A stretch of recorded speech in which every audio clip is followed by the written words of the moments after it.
नमस्कार साथियों, आज दो बहुत महत्वपूर्ण मुद्दों को लेकर हम आपके बीच उपस्थित हैं। पर उससे पहले मैं आप सबको नववर्ष की, आपके परिवार को, आपके सब दर्शकों और पाठकों को शुभकामनाएं देता हूं और उम्मीद करता हूं कि नया वर्ष आपके लिए नई खुशी, सुख और समृद्धि और अच्छी सेहत लेकर आए। और ओमिक्रॉन वायरस के चारों ओर फैलाव के इस वक्त में मैं आपकी अच्छी सेहत की भी शुभकामनाएं आपको देता हूं। आज हम दो बड़े महत्वपूर्ण मुद्दे लेकर आपके बीच में उपस्थित हैं। भारतीय जनता पार्टी और प्रधानमंत्री नरेंद्र मोदी जी द्वारा नियुक्त किए गए राज्यपाल महोदय सत्यपाल मलिक जी और प्रधानमंत्री मोदी जी की जो बातचीत हुई, जिसका खुलासा सामने आया है, उसने पूरे देश को स्तब्ध कर दिया है। प्रधानमंत्री के अहंकार का, प्रधानमंत्री की किसान विरोधी मानसिकता का, प्रधानमंत्री की किसान और अन्नदाता विरोधी सोच का इससे बड़ा जीता जागता ज्वलंत सबूत कोई नहीं हो सकता। मोदी जी को अब सामने आकर बताना चाहिए कि क्या उन्होंने गवर्नर सत्यपाल मलिक जी को देश के अन्नदाता किसान को अपमानित करते हुए अहंकारी तरीके से यहां तक कह डाला कि अगर किसान मरे हैं तो क्या ये भाजपा या मोदी के लिए मरे हैं। देश के अन्नदाता किसान दिल्ली की सीमा पर न्याय की गुहार लगाते हुए दम तोड़ रहे थे और मोदी जी चंद पूंजीपतियों की दुकान चलाने की बिसात बिछा रहे थे। आदरणीय मोदी जी, ऐसा अहंकार, ऐसी किसान विरोधी सोच और ऐसा किसान विरोधी रवैया जो नरेंद्र मोदी जी और अमित शाह जी का सामने आया है, यह शायद इस देश के 75 वर्ष के इतिहास में किसी प्रधानमंत्री का नहीं आया। हमारी ये मांग है इस देश के 62 करोड़ अन्नदाताओं की ओर से कि प्रधानमंत्री नरेंद्र मोदी, अमित शाह दोनों सामने आकर देश के अन्नदाता किसानों से माफी मांगे बगैर शर्त और यह बताएं कि किस तारीख तक जो हमारे 700 किसान शहीद हुए उनके परिवारजनों को मुआवजा, परिवारजनों को एक एक सरकारी नौकरी, जो झूठे मुकदमे उत्तर प्रदेश से हरियाणा तक दर्ज हुए हैं उनकी वापसी, और एमएसपी की कमेटी का जो वादा किया था जिसका गठन भी नहीं हुआ, वो एमएसपी की कमेटी का गठन कब तक होकर कितने दिनों में वो रिपोर्ट सामने आएगी ताकि किसान को न्यूनतम समर्थन मूल्य का एक गारंटी शुदा आर्किटेक्चर मिल सके। हमारी ये मांग है कि कमेटी अगले 24 घंटे में पूर्णतः गठन हो और 30 दिन के अंदर उसकी रिपोर्ट आए। दुर्भाग्य है देश का कि जब देश के प्रधानमंत्री ही इस प्रकार का असंवेदनशील, इस प्रकार का किसान विरोधी मानसिकता का परिचय देंगे और पूंजीपतियों के नुमाइंदे के तौर पर काम करेंगे, खेत और खलिहान को बेचने के लिए षड्यंत्र में शामिल मिलेंगे, जैसा गवर्नर सत्यपाल मलिक ने कहा है, तो इस देश की खाद्य सुरक्षा की रक्षा कौन करेगा। और मोदी जी, वो 500 किसान आपके लिए नहीं मरे, वो ना भाजपा के लिए मरे, वो किसान जिन्होंने अपने जीवन की आहुति दी, वो दी देश की खाद्य सुरक्षा के लिए। उन्होंने जीवन की आहुति दी देश के 140 करोड़ देशवासियों के लिए। उन्होंने जीवन की आहुति दी न्याय और अधिकार के लिए। और अगर कोई प्रधानमंत्री इसका अपमान करेगा तो वो पाप का भागीदार भी होगा और उन्हें फौरन बगैर देरी के माफी मांगनी चाहिए। दूसरा एक और महत्वपूर्ण पहलू जिसने देश की राष्ट्रीय सुरक्षा को झकझोर कर रख दिया, एक और सामने आया। हमारा यह कहना है और मैं बड़ी जिम्मेवारी से कहता हूं कि मोदी सरकार देश की राष्ट्रीय सुरक्षा से खिलवाड़ कर रही है। मोदी सरकार देश की अखंडता से, संप्रभुता से खिलवाड़ कर रही है। मोदी सरकार एक ऐसे नेतृत्व से ग्रस्त है जो नेतृत्व कमजोर है। हां, मैं जिम्मेवारी से कहता हूं कि देश के प्रधानमंत्री नरेंद्र मोदी जी एक कमजोर प्रधानमंत्री हैं। हमने देखा किस प्रकार से नए साल में गलवान घाटी के अंदर चीन ने दुस्साहस कर दिया कि वहां पर चीन का झंडा फहराया जाएगा, वहां पर यह चीनी भाषा में लिखा जाएगा कि 1 इंच जमीन नहीं देंगे। क्या यह सही नहीं कि अगर गलवान घाटी पर कोई झंडा फहराया जाएगा और फहराया जाना चाहिए तो भारत माता का तिरंगा है और कोई नहीं।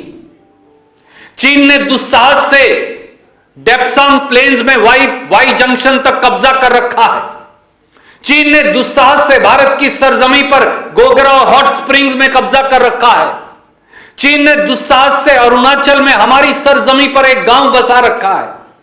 और चीन ने यह दुस्साहस भी किया कि उन्होंने अरुणाचल प्रदेश के हमारे देश के हिस्सों के नाम बदल दिए। और अब यह दुस्साहस भी कि गलवान घाटी पर वहां पर वो चीन का झंडा फहराएंगे। देश के प्रधानमंत्री कहां गुम हैं? मोदी जी आप मौन क्यों हैं? आप चीन का शब्द कहने से डरते क्यों हैं? चीन से घबराते क्यों हैं? चीन ने जो भारत की सरजमी पर कब्जा कर रखा है वो कब्जा कब छुड़वाएंगे और चीन को लाल आंख दिखाकर कब जवाब देंगे? चीन की आंख में आंख डालकर कब बात करेंगे? देश ये जानना चाहता है। देश को राष्ट्रीय सुरक्षा से खिलवाड़ करने वाली मोदी सरकार नहीं चाहिए। देश की संप्रभुता और टेरिटोरियल इंटेग्रिटी से कॉम्प्रोमाइज करने वाली सरकार नहीं चाहिए। ऐसी सरकार चाहिए जो भारत मां की सरजमीन से चीन के कब्जे को खदेड़ कर दिखाइए। और मोदी जी आज देश की यह मांग है 140 करोड़ देशवासियों की कि सामने आइए, जवाब दीजिए और लाल आंख दिखाकर और आंख में आंख डालकर चीन के इस दुस्साहस का कठोर और कड़ा जवाब दीजिए और उनको भारत की सरजमी से खदेड़ कर दिखाइए। यही राष्ट्र नीति है और यही देश नीति भी है।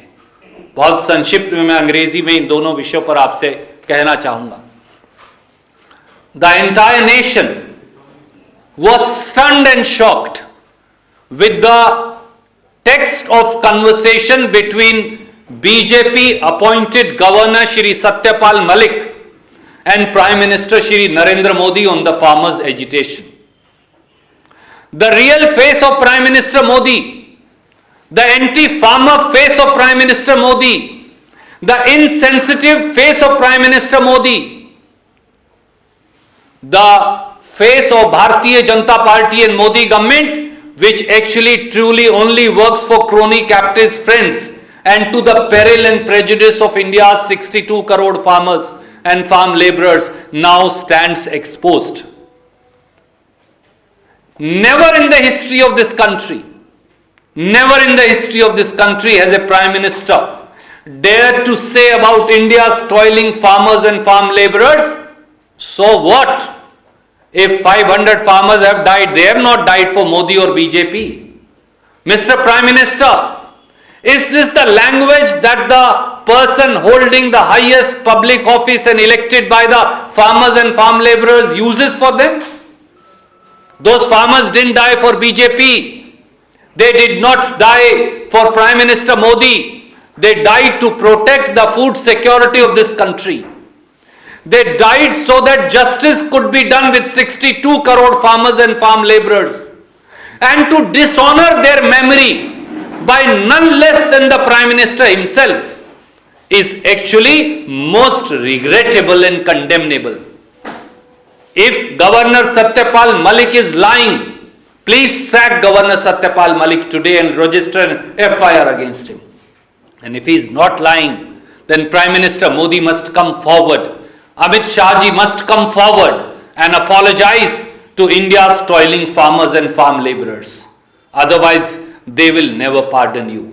Neither will the 700 farmers, neither will their soul who have sacrificed themselves, nor will the 62 crore farmers will pardon you. And Mr. Modi, we demand that today, please come forward and announce compensation for next of kin of each one of the 700 farmers. Announce a government job of Government of India for them. Also, announce withdrawal of every single criminal case registered falsely from Uttar Pradesh to Haryana, and announce constitution of the committee to decide on the compulsory MSP architecture, and ensure that the committee is constituted not only within 24 hours, but it delivers a report within next 30 days, so that farmers of India know what is the possibility or what is the way forward about grant of minimum support price for their produce to them.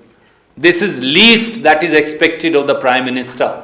You can no longer remain quiet, Mr. Prime Minister.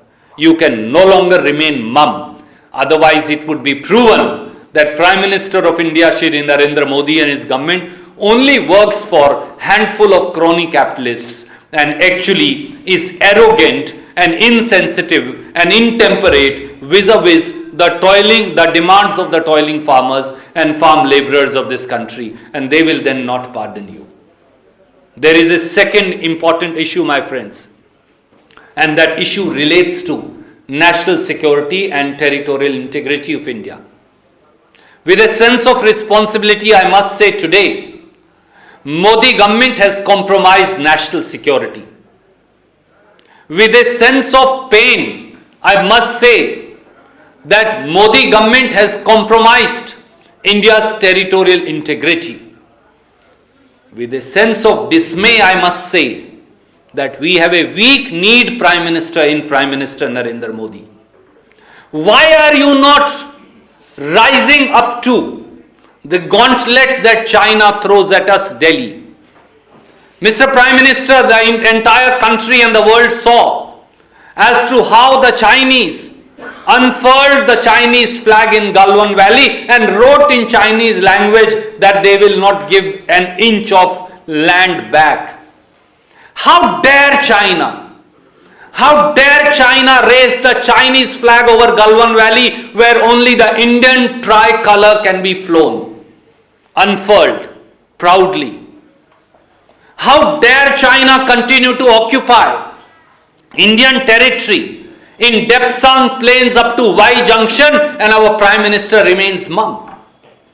How dare China continue to illegally occupy Indian territory in Gogra Hot Springs and our government doesn't utter a word?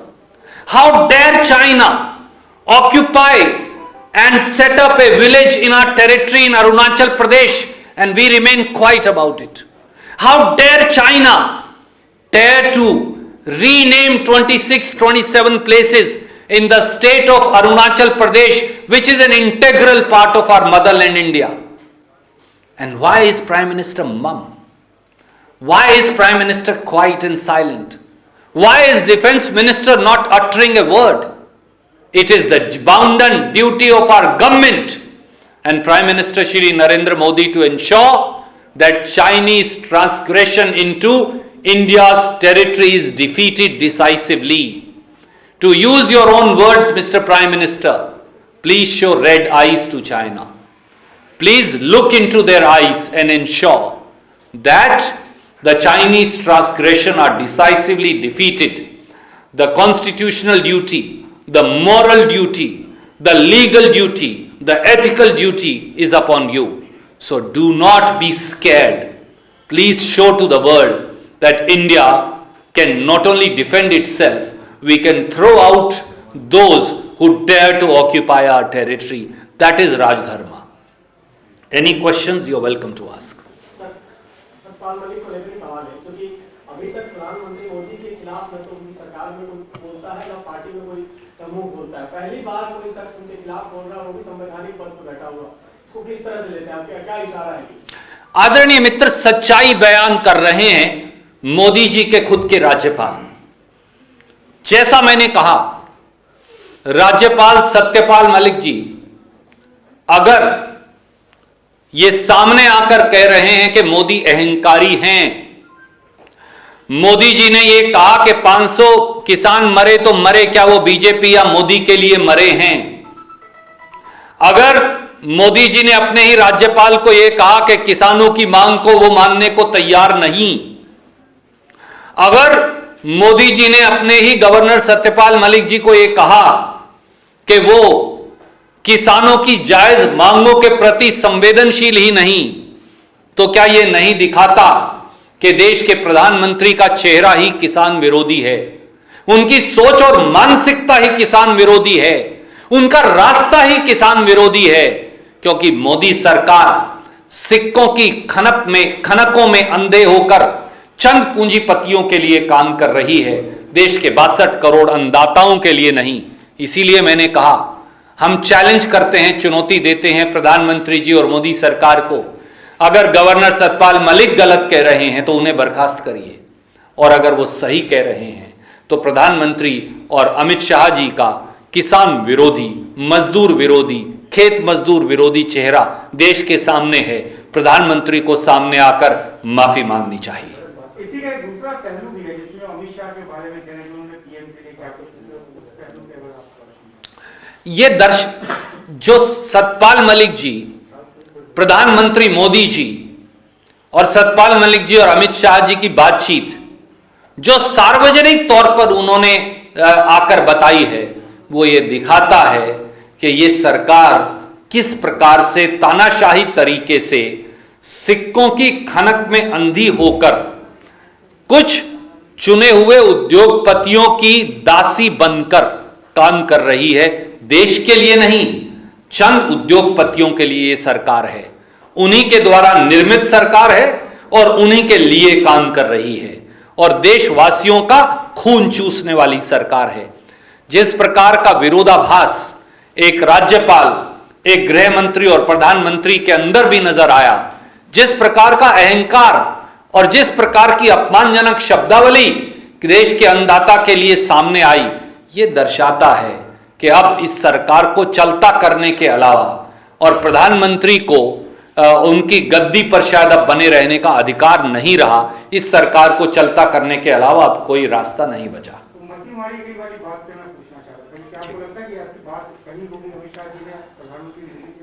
इसका जवाब भी देश के गृह मंत्री श्री अमित शाह को देना चाहिए, क्योंकि एक संवैधानिक पद पर बैठे राज्यपाल जिनकी नियुक्ति खुद नरेंद्र मोदी जी ने की और जो सीधे अमित शाह जी को रिपोर्ट करते हैं, ये बात उन्होंने कही है।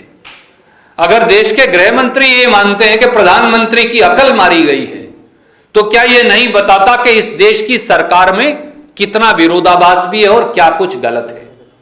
अगर देश के गृह मंत्री को ही देश के प्रधानमंत्री पर विश्वास नहीं और राज्यपाल के सामने दोनों देश के अन्नदाताओं को जिस प्रकार की अपमानजनक भाषा का इस्तेमाल करते हैं, यह दर्शाता है कि यह सरकार संविधान निर्मित सरकार तो कागज पर हो सकती है, पर यह सरकार संविधान के मुताबिक नहीं, पूंजीपतियों के सिक्के की खनक के मुताबिक चलाई जा रही है। Any other question? You welcome. Yes. Yogi ji ने अमेठी में बोला है कि राहुल गांधी एक्सीडेंटल हिंदू हैं। एक गलवान पे एक सवाल है। जी, आप पहले गलवान पे मैं ले लूं, फिर उधर आ जाऊंगा, so that these issues are over. आपने अभी गलवान में जो झंडा फहराया गया जिसका रिपोर्ट है उससे बात की उनसे ज्यादा आगे बढ़ गई लगती है। सुरक्षा सूत्रों के हवाले से मीडिया रिपोर्ट ये आ रही है कि पैंगोंग पे चीन अपनी तरफ की सही लेकिन एक ब्रिज बना रहा है, इस पे कांग्रेस पार्टी क्या? याद करिए, ऑल पार्टी मीटिंग में प्रधानमंत्री मोदी जी ने यह कहा कि कोई हमारे देश के अंदर घुसा ही नहीं। फिर अक्टूबर तक 13 राउंड्स की वार्ता किस लिए कर रहे थे? और जब पैंगोंग सो लेक के ऊपर हमारी जरजमी पर कब्जा कर लिया गया, तो दुर्भाग्य से हमारी सरकार ने हमारी जमीन के अंदर ही बफर जोन बना दिया, और हमने इसको एक नहीं अनेकों बार उठाया और कहा कि हम अपनी LOC, line of actual control, LAC जो है, उसको खुद पीछे कर रहे हैं। पर इसके बावजूद भी बाकी जगह से चीन का कब्जा नहीं हटा, और जिस प्रकार से समझौते के विरुद्ध अब चीन उस नो गो जोन के अंदर निर्माण कर रहा है, यह चीन एक और दुस्साहस कर रहा है और प्रवोक कर रहा है भारत की सेना को भी और भारत की सरकार को भी। पर भारत की सरकार चुप क्यों है? मोदी जी चीन से डरते क्यों हैं? मोदी जी चीन का नाम लेने से घबराते क्यों हैं? मोदी सरकार थर-थर कांपती क्यों है? मोदी सरकार भारत की रक्षा करने में फेल क्यों है? मोदी सरकार हमारी संप्रभुता और टेरिटोरियल इंटेग्रिटी, हमारी सीमाओं की रक्षा करने में विफल क्यों साबित हुई है? कभी गलवान वैली, कभी डेप्सांग प्लेन, कभी डेमचौक, कभी गोगरा हॉट स्प्रिंग्स, कभी अरुणाचल प्रदेश, कभी चिकन नेक तक हमारे नॉर्थ ईस्ट के अंदर आए दिन वो दुस्साहस करते हैं। कभी वो आकर उत्तराखंड में हमारा पुल तोड़ जाते हैं। इस दुस्साहस का जवाब कब देंगे? या फिर ये सरकार चीन से लड़ने में असक्षम है और भारत की रक्षा करने में असक्षम है, तो सामने आइए और बताइए कि आप भारत की रक्षा नहीं कर सकते और गद्दी छोड़ दीजिए। Ma'am, you welcome to ask. Uttar Pradesh के मुख्यमंत्री योगी आदित्यनाथ अमेठी में उन्होंने रैली में कहा कि राहुल गांधी जो है वो एक्सीडेंटल हिंदू हैं। राहुल गांधी खुद को हिंदू कह भी नहीं सकते। कांग्रेस के पूर्वज कहते थे हम एक्सीडेंटल हिंदू हैं, राहुल खुद को हिंदू नहीं कह सकते। राहुल केरल जाकर अमेठी के खिलाफ बोलते हैं, हम तो कहते हैं गर्व से कि हम हिंदू हैं। सर, एक बात उसमें ऐड और है कि अमेठी प्लीज लोग अपनी बकौती समझते थे, ये कहना योगी का इस तरह का भाषा का इस्तेमाल किया। सच्चाई यह है साथियों कि आदित्यनाथ जी एक्सीडेंटल योगी हैं। मैं उन्हें राजनीतिक योगी भी नहीं कहूंगा क्योंकि वो योग का अपमान होगा।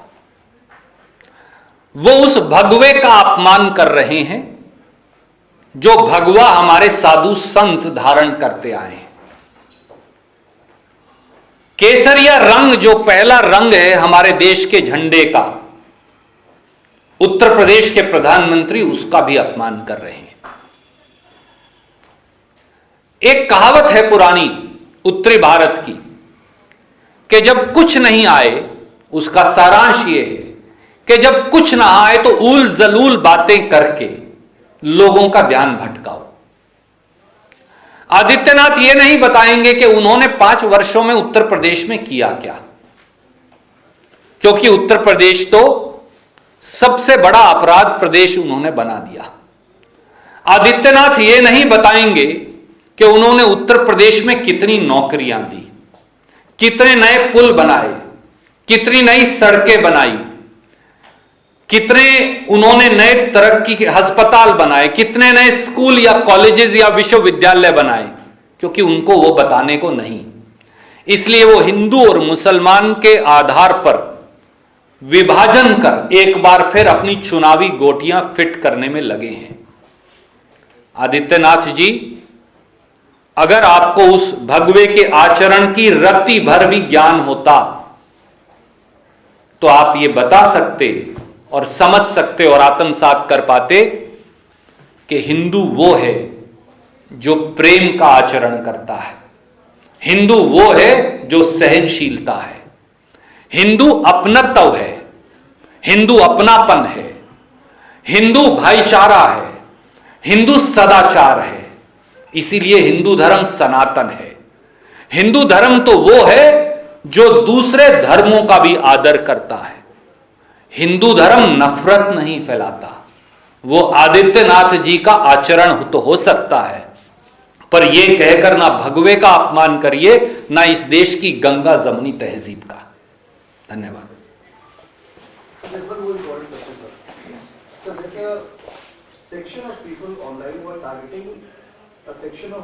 I was wondering why no one is asking. Yes. Their photos are being used without their consent. Those photos are then auctioned, and then there are deals sent to people that this girl or this lady is your deal of the day. There have been complaints in the past as well, but there is no action as yet. This time round, Delhi police says some action to be taken, but then again, there are only words that are coming in. All you say. BJP government has abdicated its constitutional and legal responsibility in acting against those lumpen elements and criminals who are trying to tarnish the modesty of women. Can India's women be divided now or looked at from the prism of their religion or caste or region or color of their skin or the kind of clothes they wear? But that is exactly what is happening. Whether it is Muslim women or Hindu women or Sikh women or Christian women, women of this country are being targeted and their reputations surreptitiously tarnished by a section of people who have latent or patent support of those sitting in the citadels of power. But they forget that Nari abla nahi, women are not weak, women are India's power. And women define the course of history of this country, be it in the past, be it today, or they will decide it in future. And the day India's women rise in unison, those sitting in the citadels of power, as also those who are targeting them like petty criminals hiding behind various type of social media walls, will all be accounted for. So Mr. Prime Minister and Mr. Home Minister and various chief ministers who are directly or indirectly aiding and abetting these criminals by not acting against them, you must know that women of this country will no longer be persecuted and prosecuted or be typified. For that's a classical BJP mindset. And may I remind you, friends, we have Chief Minister of India's biggest state, Adityanath, about whom we were just speaking, who says women should not go out of their house unescorted unless and until accompanied by a man. That's a very Talibani attitude towards rights or liberties of women in this country. Another chief minister of BJP, Shri Manohar Lal Khattar, had infamously said, if women want freedom, they should walk around naked. So does he mean the same thing for men also? That's the mindset that the BJP typifies and classically depicts. That mindset has percolated down into systematic and designed violence against women. Today it is a couple of Muslim women, including some journalist friends. Tomorrow it will be some Christian women. Day after it will be some Hindu women. And this persecution and hounding against scheduled caste, scheduled tribes, minorities, poor women, they continue. But it will no longer be accepted. And time for the Home Minister of India, Shri Amit Shah, to abide by the oath of the Constitution that he took and act decisively against those criminals. Otherwise, it will be known that there is latent support of Modi government to such lumpen elements. Thank you. Sir इसको हिंदी में भी कर दीजिए और जो आपने योगी आदित्यनाथ और खट्टर के लिए बोला है उसको इंक्लूडिंग। आदरणीय मित्र, इस देश में महिलाओं की अस्मत पर, उनके स्वाभिमान पर, उनकी स्वावलंबिता पर हमला बोला जा रहा है। क्या आप इस देश की महिलाओं को अब धर्म के आधार पर, जाति के आधार पर, क्षेत्रवाद या रंग के आधार पर बांट सकते हैं? जवाब नहीं में है। महिला, इस हिंदुस्तान की महिला अबला नहीं, हिंदुस्तान की महिला शक्ति है। वो देश की आधी शक्ति नहीं। उस हिंदुस्तान की महिलाओं ने हमेशा देश का इतिहास लिखा है, आज लिख रही हैं और भविष्य लिखेंगी। देश की महिलाओं को अबला या कमजोर मानने वाले लोग या उनके खिलाफ मुसलमान या हिंदू या ईसाई मानकर अपराध करने वाले लोगों को कहीं ना कहीं भाजपा और मोदी सरकार का प्रत्यक्ष या परोक्ष संरक्षण है। यह उस महिला विरोधी भाजपा और आरएसएस की मानसिकता को दर्शाता है जो उनके मुख्यमंत्री कई बार बोल चुके। आदित्यनाथ जी ने तो यह तक कह दिया था कि महिलाओं को अगर घर से बाहर निकलना है तो पुरुष के संरक्षण या सानिध्य में ही बाहर जाना चाहिए। शायद तालिबान भी इसी प्रकार की भाषा का इस्तेमाल करते आए हैं और शायद आज भी कर रहे हैं। एक और मुख्यमंत्री श्री मनोहर लाल खट्टर जी ने तो यह भी कह दिया था कि अगर महिलाओं को स्वतंत्रता चाहिए तो उन्हें निर्वस्त्र होकर घर से बाहर जाना चाहिए।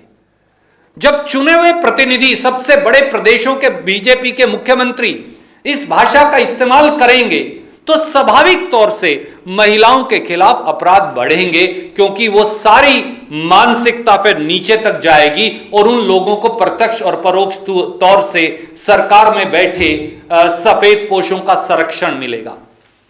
पर जान लें, श्री अमित शाह जिनकी संवैधानिक कर्तव्य है कि वो ऐसे अपराधियों के खिलाफ निर्णायक कार्रवाई करें, या तो कार्रवाई करिए वरना यह साबित हो जाएगा कि इस देश की महिलाओं को आप प्रताड़ित करने वाले लोगों को प्रत्यक्ष या परोक्ष संरक्षण दे रहे हैं। धन्यवाद।